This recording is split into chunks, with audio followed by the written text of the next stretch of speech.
आज के इस मौके पर मैं विजय बंधु जी आपको मुबारकबाद देता हूं। पिछले 15 साल से मैं भी दिल्ली की राजनीति में सक्रिय रहा, लेकिन जो 1 अक्टूबर पे कर्मचारियों ने दिल्ली के रामलीला मैदान में अपनी ताकत दिखाई आपके अटेवा के नेतृत्व में, वो शायद ऐतिहासिक थी। इससे पहले शायद दिल्ली वालों ने इतना बड़ा कार्यक्रम कम से कम रामलीला में नहीं देखा। बहुत ऐतिहासिक कार्यक्रम था। उसके लिए विजय बंधु जी आपको और पूरे अटेवा के सभी साथियों को बहुत बहुत बधाई और मुबारकबाद देता हूं। अटेवा के मेरे साथियों, आपकी परेशानियां, आपकी चिंताएं, आपके दर्द अगर इस देश में किसी ने सबसे पहले किसी राजनीतिक व्यक्ति ने समझा तो मुझे फक्र है कि उस व्यक्ति का नाम समाजवादी पार्टी के राष्ट्रीय अध्यक्ष माननीय अखिलेश यादव जी, कोई दूसरा नहीं।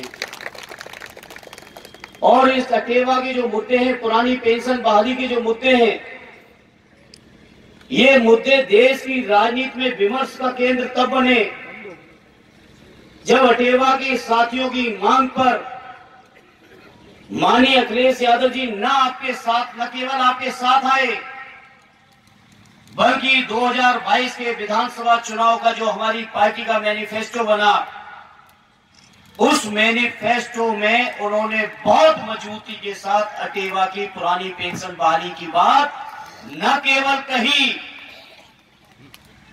केवल कहना भर नहीं था। और ये बीजेपी के लोग जो कहते घूम रहे हैं कि संभव नहीं, पढ़ लो हमारे समाजवादी पार्टी का मैनिफेस्टो 2022 का, जिस मैनिफेस्टो में माननीय अखिलेश यादव जी ने न केवल पेंशन बहाली की बात की, बल्कि उस पेंशन बहाली के लिए फंड का कैसे इंतजाम होगा, इस बात की भी व्यवस्था को सुझाने का काम आदरणीय अखिलेश यादव जी ने अपने मैनिफेस्टो में करके दिखा दिया। मैं आपकी इस बात से पूरी तरह सहमत हूं कि जब तक पुरानी पेंशन, जो सबसे गंभीर समस्या है, जो मैं समझता हूं कर्मचारियों के पूरे जीवन की मेहनत के बाद बुढ़ापे की लाठी है, जो उनको मान सम्मान स्वाभिमान के जीवन है, बचा हुआ जीवन, जिस जीवन के माध्यम से वो न अपने परिवार के, न अपने बच्चों के, न समाज के किसी के सामने उन्हें हाथ फैलाने की जरूरत नहीं, और स्वाभिमान और सम्मान का पूरा जीवन गुजारने की जो व्यवस्था है, उस व्यवस्था के पक्ष में हम समाजवादी लोग बहुत मजबूती के साथ खड़े हैं। ये मैं अटेवा के लोगों आपको भरोसा विश्वास दिलाता हूं। साथियों, 2019 से पहले मैं सदन में था, आप लोगों का भी जंतर मंतर पे धरना चल रहा था, बंधु जी याद होगा आपको। और आपके धरने और प्रदर्शन में जिस तरह से अत्याचार अन्याय बीजेपी के लोग कर रहे थे दिल्ली के जंतर मंतर पर, बदायूं के महान लोगों ने मुझे लोकसभा में बैठा रखा था, तो मैं आज अटेवा के लोगों आपसे कहना चाहता हूं, बदायूं के लोगों आपसे कहना चाहता हूं, मैं लोकसभा के अंदर केवल वेतन भत्ता और बंगला लेने नहीं गया था, और मेरी इच्छा भी है जिस दिन केवल वेतन भत्ते का मैं सांसद बनूं, उस दिन बिना सांसद के रहना पसंद करूंगा। लेकिन जब तक संसद में रहूंगा और जब तक रहा, मजबूती के साथ अपने जिम्मेदार समाज के जो लोग हैं, जिनकी लोकसभा में जिम्मेदारी, एक लोकसभा के प्रतिनिधि की जिम्मेदारी बनती है कि समाज के हर वर्ग के लोगों के दर्द को समझे। मुझे ये सौभाग्य है, मुझे ये संस्कार मिला है परम पूज्य श्रद्धेय नेताजी की तरफ से कि समाज के अंदर अगर आखिरी व्यक्ति भी कोई परेशान है, तो हम समाजवादियों की जिम्मेदारी है कि उस आखिरी व्यक्ति के चेहरे पे चमक लाने के लिए जीवन भी कुर्बान करना पड़े तो पीछे ना हटना। ये संस्कार हम समाजवादियों को मिले। इन्हीं संस्कारों के पालन करते हुए जब आपके ऊपर हमले हो रहे थे जंतर मंतर पे, मुझे फक्र है, मुझे सौभाग्य था, उस समय में सदन में था, उस समय भी आपकी आवाज उठाई थी। केवल अटेवा के साथियों, केवल शिक्षकों की नहीं, चाहे अनुदेशक हो, चाहे शिक्षा मित्र हो, चाहे रोजगार सेवक हो, या समाज के वो सभी उपेक्षित लोग जो बीजेपी की जो संविदा नीति बन गई है, जो कर्मचारियों को संविदा पे लाके पूरे कर्मचारियों के जीवन को संकटमय बनाए रहते हैं, हमेशा संविदा समाप्त करने की तलवार लटकती रहती है। ऐसे तमाम संगठन और तमाम लोगों के लिए संघर्ष करने का काम करने का मुझे सौभाग्य बधाई की महान जनता ने दिया था, समाजवादी पार्टी ने दिया था। आज मैं अपनी उसी संकल्प को आगे दोहराते हुए आपसे अपील और प्रार्थना करूंगा कि मौका दीजिए एक बार फिर, जहां साथी ब्रजेश जी ने बात उठाई विधानसभा के अंदर, मैं इस मौके पर अपने साथियों से कहूंगा मौका दीजिएगा आने वाले 24 में लोकसभा के अंदर भी जो आपका नारा है, जो पेंशन की बात करेगा वही देश पे राज करेगा और उसी को राज करने देंगे जो अटेवा के साथियों की पुरानी पेंशन की योजना को लाने का काम करेगा। साथियों, इसे मैं आज इस मौके पर कहना चाहता हूं, आपके दुख से, आपके दर्द से, आपकी चुनौती और परेशानियों से हम समाजवादी लोग, हमारे नेता माननीय अखिलेश यादव जी महसूस करते हैं और यही कारण है कि उन्होंने अपने घोषणा पत्र में सबसे पहले बात लाई थी। और यह भी सच है, साथी एक चर्चा कर रहे थे, बैलेट के बॉक्स के पेपर, बैलेट पेपर के जो रिजल्ट आए थे, अगर उसी रिजल्ट की समानता हो जाती तो समाजवादी पार्टी 403 में से 312 विधायक बना के आज खड़ी होगी। जिताया था सरकारी कर्मचारी साथियों ने। लेकिन साथियों चलो कोई बात नहीं, एक बार संघर्ष से आप नहीं जीत पाए, कोई बात नहीं। 24 का सामने आ रहा है समय, 24 में जैसे आज भी मेरी दुआ है हमारी टीम, इंडिया की टीम जीते, यही मेरी दुआ है।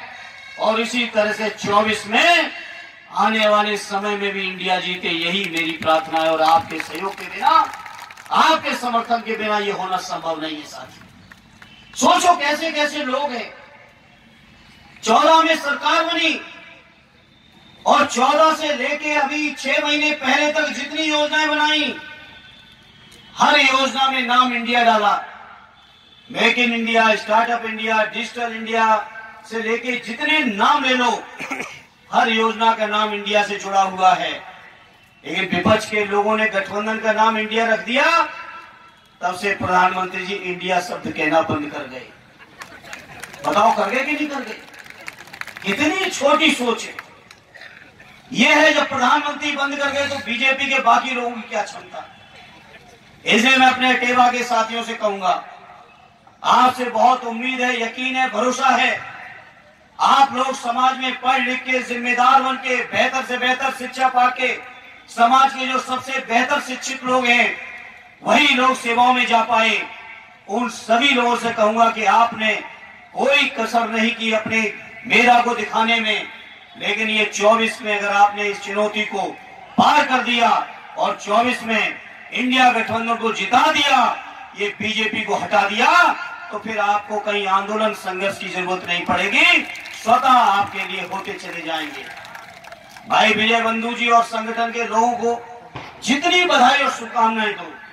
आपकी ताकत थी, आपके संगठन के तर्क संगत मुद्दे थे, जिसके कारण आज देश के कई प्रांतों में, विशेषकर जहां विपक्ष की सरकार है, उन प्रांतों ने आपकी बातों को स्वीकार कर लिया अपने अपने प्रांतों में। दुर्भाग्य हमारे उत्तर प्रदेश का, आदरणीय अखिलेश यादव जी आज नहीं है सत्ता में।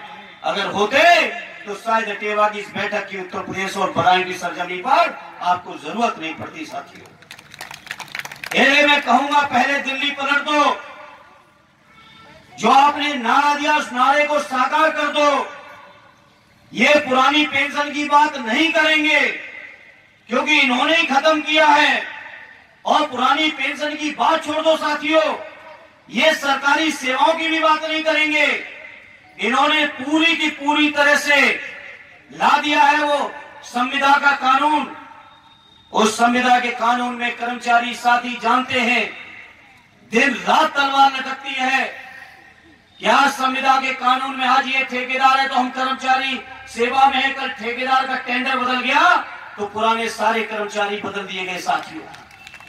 और ये बीजेपी के लोग क्या कर रहे हैं, आप सोचो, केवल कर्मचारी सेवाओं के ही नहीं, सेना को भी अग्निवीर की योजना लाके उसी तरह की स्थिति में लाके खड़ा कर दे रहे हैं। आप सोचो मेरे साथियों, जो नौजवान फक्र के साथ मेहनत करके देश की सेना में भर्ती करता है, देश की वर्दी को पहन के जो गौरव के तौर पे अपने को महसूस करता है, फख्र महसूस करता है, वो व्यक्ति, उसके परिवार, उसका इलाका जिसका सीना चौड़ा हो जाता है कि हमारे परिवार का ये नौजवान सेना में है। आप सोचो, उस सेना में 4 की भर्ती करेंगे और 4 साल बाद 4 में से 3 को निकाल के बाहर कर देंगे। सोचो आप, जो 3 निकल के आएंगे, जिन्होंने भारत मां की सरजमी पर, सीमा पर 4-4 साल सेवा की हो, बताओ वो 4 साल बाद जब वो वर्दी उतार के वापस अपने परिवार और अपने गांव और अपने इलाके में आएंगे, तो सोचो उनके अंदर किस स्तर की कुंठा होगी। सोचो किस स्तर की कुंठा होगी। नौजवानों को कुंठित करने की लगातार योजना ये बीजेपी के लोग बना रहे हैं। इसलिए मैं आज इस मौके पर कहना चाहता हूं आदरणीय बंधु जी, और बधाई देता हूं आपको बार बार। आपने कम से कम इस लड़ाई को छेड़ा, और ये लड़ाई केवल कर्मचारियों तक ही नहीं रुकनी है। ये पुरानी पेंशन हमारे पैरा मिलिट्री फोर्सेस के लिए भी जरूरी है, और लड़ाई आगे लड़ने का काम हम लोग करेंगे। अग्निवीर की योजना जो नौजवानों का मनोबल गिराने की योजना है, उस योजना को भी बदलने की जरूरत हमारे देश में है। और मैं अपनी ओर से और अपने समाजवादी पार्टी की ओर से अपने नेता की दम पर यह कह रहा हूं, इस तरह की योजना के लिए हम समाजवादी लोग उसका विरोध करते हुए, और जो देश के हित की बेहतर से बेहतर योजनाएं हैं, उन योजनाओं को लाने का और लागू कराने का काम करेंगे। ये मैं आप सभी को भरोसा और विश्वास दिलाना चाहता हूं। मेरे साथियों, बातें बहुत करनी है, लेकिन आज आदरणीय क्रांतिकारी साथी विजय बंधु जी, जिन्होंने दिल्ली को भी हिला के रख दिया, ऐसे साथी हमारे बीच आए हैं, तो अपनी बातें ज्यादा न कहते हुए मैं बंधु जी की बातों को सुनना चाहता हूं, जिन्होंने पूरे देश में क्रांति लाने का काम किया है।